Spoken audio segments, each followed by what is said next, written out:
পাবনার ফরিদপুর উপজেলার একটি বেসরকারি হাসপাতালে অস্ত্রোপচারের পর ১১ জন রোগী যক্ষ্মায় আক্রান্ত হওয়ার অভিযোগ উঠেছে। ভুক্তভোগীদের দাবি, একই ক্লিনিকে অপারেশনের পর তাদের ক্ষতস্থানে দেখা দেয় জটিলতা। পরে পরীক্ষা নিরীক্ষায় ধরা পড়ে যক্ষ্মা।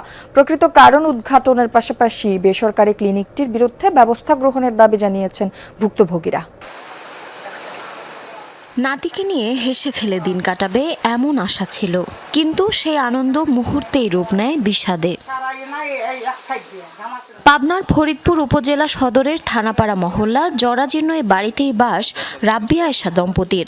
ছেলে বউ আয়েশা খাতুনকে সিজারিয়ান অপারেশনের জন্য ফরিদপুরের বেসরকারি আলমদিনা ল্যাব অ্যান্ড হাসপাতালে ভর্তি করে শ্বশুর মোহন। ৩১ মে পুত্র সন্তানের জন্ম দেন আয়েশা, কিন্তু কিছুদিন পরই বাধে বিপত্তি। নির্দিষ্ট সময়ের পরও শুকায় না তার সিজারিয়ান অপারেশনের ক্ষতস্থান। আমার ছেলে বউকে নিয়ে গেছিলাম আলমদিনাতে, নিয়ে যাই ওই সিজার করলাম। বাসায় নিয়ে আসলাম, বাসায় নিয়ে আসার পরে থেকে ইনফেকশন হয়ে গেল। বেটার বউ ওই সিজার করে মনে করেন আমরা একেবারে চিকিৎসা করতে করতে শেষ।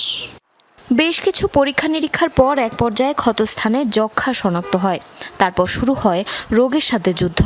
শুধু আয়েশাই না, অভিযোগ আছে একই হাসপাতালে অস্ত্রোপচার করানো আরও ১১ রোগীর ক্ষেত্রেও একই ধরনের জটিলতা দেখা দিয়েছে এবং পরবর্তীতে যক্ষ্মা শনাক্ত হয়েছে। আমি সিজার করতে গেলাম, সিজার করার পরে যে বাচ্চা নিয়ে হাসি খুশি থাকবো, সিজার পরে এলাকায় যে আর একটা রোগ ধরা পড়ছে। ডাক্তার ইনফেকশন হয়েছে, ডাক্তারের কাছে যাওয়া হয়েছিল, পরে আবার গেছি, যাওয়ার পরে বলছে যে আপনার যক্ষ্মা হয়েছে, এটা ইনফেকশন না। সিজার করছে, অস্ত্রপাতি ধোয় নাই, কিছু করে নাই, ওই অস্ত্রপাতি দিয়ে আর ওই সিজার করছে, ওই জায়গা থেকে হলো এক্সপ্রেশন হয়ে গেছে। এ ঘটনায় ভুল স্বীকার করেছে হাসপাতাল কর্তৃপক্ষ। তাদের দাবি, বিষয়টি জানার পর থেকে অপারেশন থিয়েটার নতুন করে জীবাণুমুক্ত করার কাজ চলছে।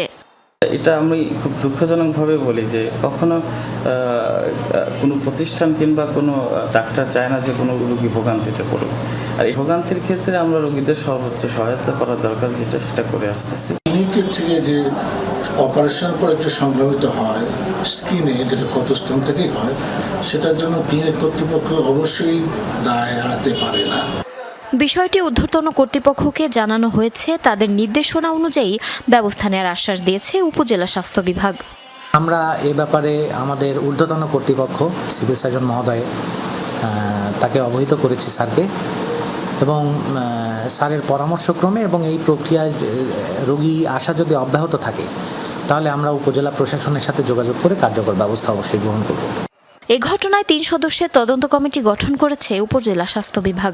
ঘটনার সুষ্ঠু তদন্ত করে ব্যবস্থা নেওয়ার দাবি জানিয়েছেন ভুক্তভোগীরা। জারিন অর্নি, যমুনা নিউজ।